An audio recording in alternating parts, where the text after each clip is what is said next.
This is Brian with ScreenFiles.com and Turn to Reaction. What I'm looking at today is the trailer for Mortal, directed by Andre Rival. And this is the man who directed Scary Stories to Tell in the Dark, which had, I believe, Guillermo del Toro as an executive producer. It was pretty good. I mean, it wasn't great, but it was pretty good.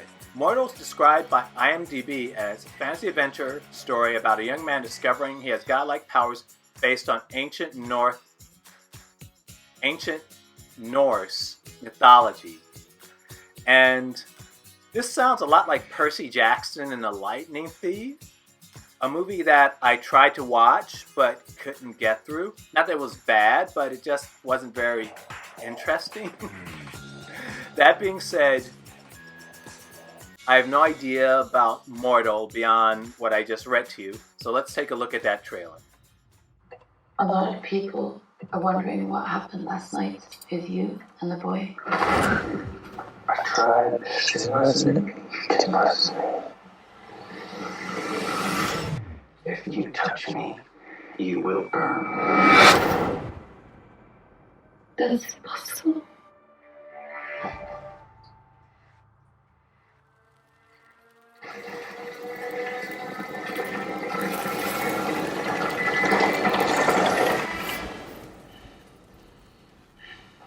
So Do dark. you believe me now?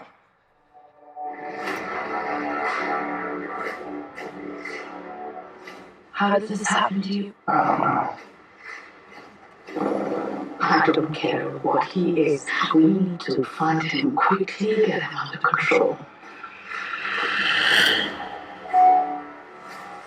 Eric, stop this! I can't.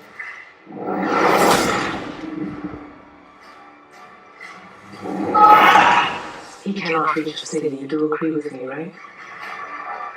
Sometimes bad things happen to good people.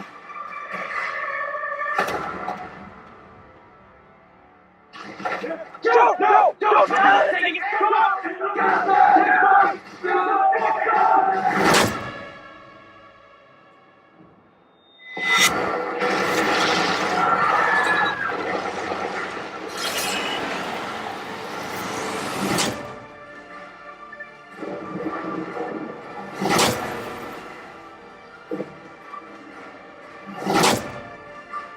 Who knows what you can achieve if you Batman. learn how to control it?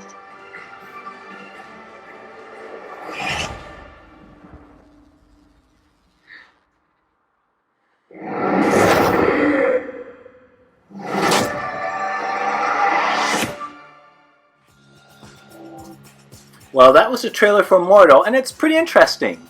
Though what bothers me a little, now the movie would obviously explain it, but in the trailer there's an escalation to events that doesn't make sense in context.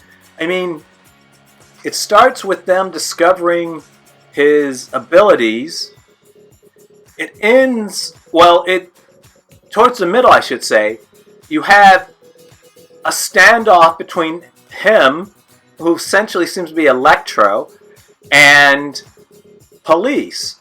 People I assume to be police at any rate. And it's a trailer. They're not going to give you every little detail. But that escalation is a little disquieting, because it obviously tells you that there is so much you aren't getting, and this trailer is only giving you little pieces.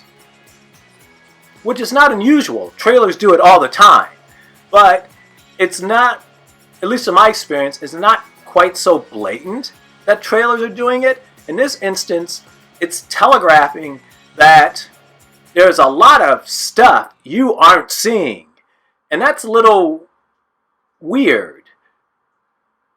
If I cut that trailer, I think I would have left that bridge scene out altogether, because it just implies things that the story doesn't give you. In any case, what do you think? This is Brian with ScreenFiles.com and Trailer into Reaction. Do you agree? Disagree? Let me know down below. And as usual, consider a like or a follow. Peace.